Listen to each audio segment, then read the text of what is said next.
They had their car stolen. Everybody's violated except the people who are actually the perpetrators.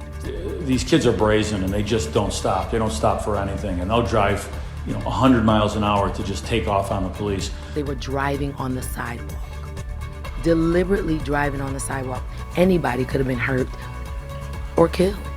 Good evening and thank you for joining us on this Thursday evening. I'm Febin Casahoon. The Western New York stolen car crisis creating for serious dangers on the roadway, and for one Buffalo family, dangers in their own home. Now take a look at these pictures. A stolen vehicle slamming into their home along Humboldt Parkway this past weekend.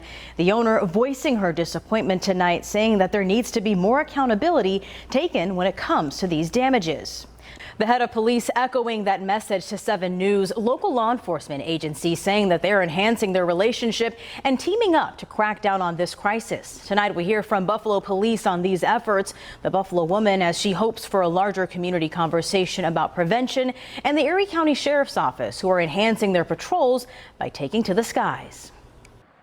Buffalo resident Nia Badger and her husband own this home on Humboldt Parkway. She recalls wrapping things up with a contractor, renovating the exterior part of their home on Sunday, including this porch that had just been built, now reduced to rubble. The contractor was called by his wife, said, "We need you to go." We left. We went to my husband's grandmother's house. We weren't there 10 minutes when our next door neighbor called and said, "You need to get back. Someone has hit your house." When the two returned to their home, she saw a jarring scene. Her home surrounded by about 8 police cars, and a red Kia rammed into her home. There were 3 involved, all minor, all under the age of 16.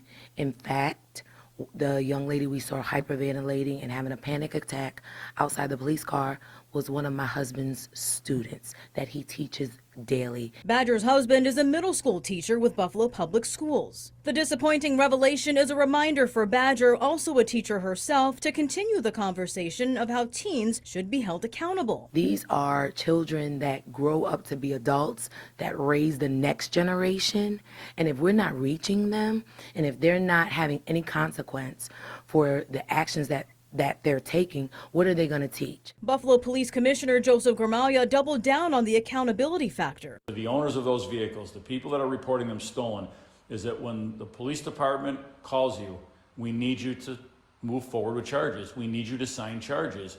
Take bail reform out of it, take all the legal stuff out of it, and it's obviously a significant issue. She says detectives told her that she was lucky because Erie County's Air 1 chopper had been following the 3 alleged Kia carjackers, also known as the Kia Boys. Erie County Sheriff's Office Lieutenant Jeremy Lenning says Air 1 is a tool used at least once a day. It helps exponentially. If we're up on a training flight or a routine patrol flight, we're available to any agency in the area. Air 1 is a regional asset, so if an agency needs the aircraft and it's airborne, we can get to them. With the help of Air 1, it has been a game changer when executing wide searches like the one on Sunday. Gramaglia says they're advocating on the side of police and the district attorney to make immediate changes because these types of crimes cannot continue. I want these kids to get help, and I want them to get on the right track, but we have a lot better in the criminal justice system ability to hold them accountable and to keep them on track when there is some sort of thumb over them. And as for Badger, she says she'll be pressing charges regarding the damages to her home, which will cost upwards of $14,500 for the porch alone. Have the freedom to leave your house and steal a car and come back home and go to school the next day like nothing happened. We need to go a little higher.